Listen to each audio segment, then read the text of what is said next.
Hola maestra, mi nombre es Eric Alejandro Cadena García. Eh, Soy de la maestría en Derecho Penal y hago esta actividad para poder mejorar mi actividad final, la calificación de mi actividad final. Voy a dar una pequeña introducción acerca del interrogatorio y voy a decir que el interrogatorio es una pieza muy clave en este proceso judicial, pues constituye una herramienta para obtener testimonios y evidencias que clarifiquen los hechos controvertidos. Se trata de una etapa en la que ponen a prueba las versiones de los involucrados y su correcta conducción es vital para la credibilidad de la teoría del caso. Que cada parte intenta demostrar la precisión y la estrategia en la formulación de las preguntas pueden marcar la diferencia entre reforzar la versión propia o generar dudas que beneficien a la parte contraria, ¿sale? Los tipos de preguntas que hay en un interrogatorio, cuando ya se está en el juicio penal, están las preguntas abiertas. Estas preguntas permiten que el interrogado exponga su versión de los hechos con mayor libertad y detalle. Al no limitar las respuestas a opciones cerradas, se obtiene un relato más completo y contextualizado. Por ejemplo, describe en detalle lo que ocurrió el día de los hechos. Tiene una ventana de explicación más amplia en el cual el interrogado puede darse a entender mejor. La segunda son las preguntas cerradas. Requieren respuestas breves y precisas. Generalmente se llevan a cabo solamente con una respuesta, con dos tipos de respuesta, que es sí o no. Son útiles para confirmar información concreta o datos previamente conocidos. Por ejemplo, ¿estaba usted en el lugar de los hechos a las 9 p.m.? Solamente hay dos respuestas, sí o no. Y las otras son las preguntas de verificación, se puede decir. Las otras pueden ser las preguntas de verificación. Están diseñadas para corroborar datos mencionados anteriormente, reafirmando la coherencia del testimonio y detectando posibles contradicciones. Por ejemplo, ¿es cierto que usted mencionó anteriormente haber visto cosas así?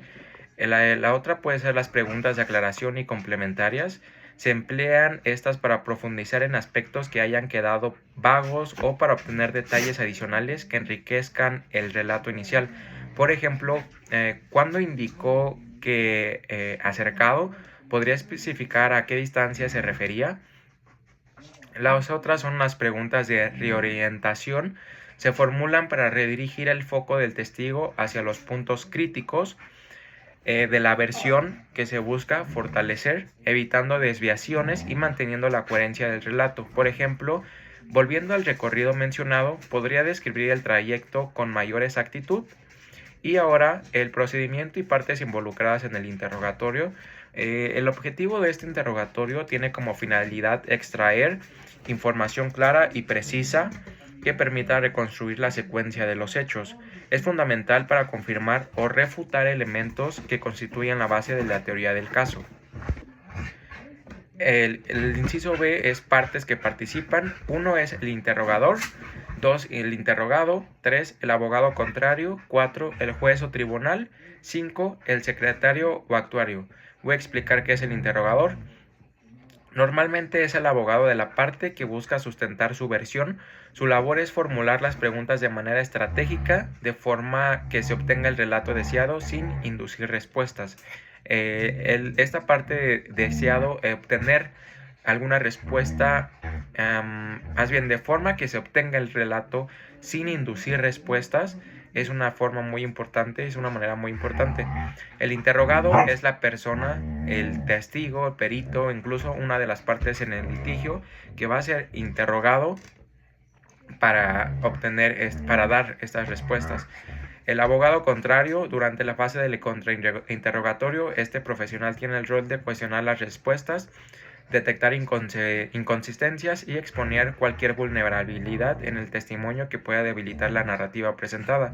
El juez es la persona que va a ser presente, que es el más importante en este caso en el juicio penal, y el secretario o actuario es el encargado de documentar cada detalle del interrogatorio. Ahora, las técnicas y estrategias en la formulación de preguntas. Está la preparación y planificación. B, técnicas de formulación que se lleva bajo secuencialidad, claridad y sencillez y control del ritmo. C, estrategia del interrogador. Y ahora los riesgos de un mal interrogatorio.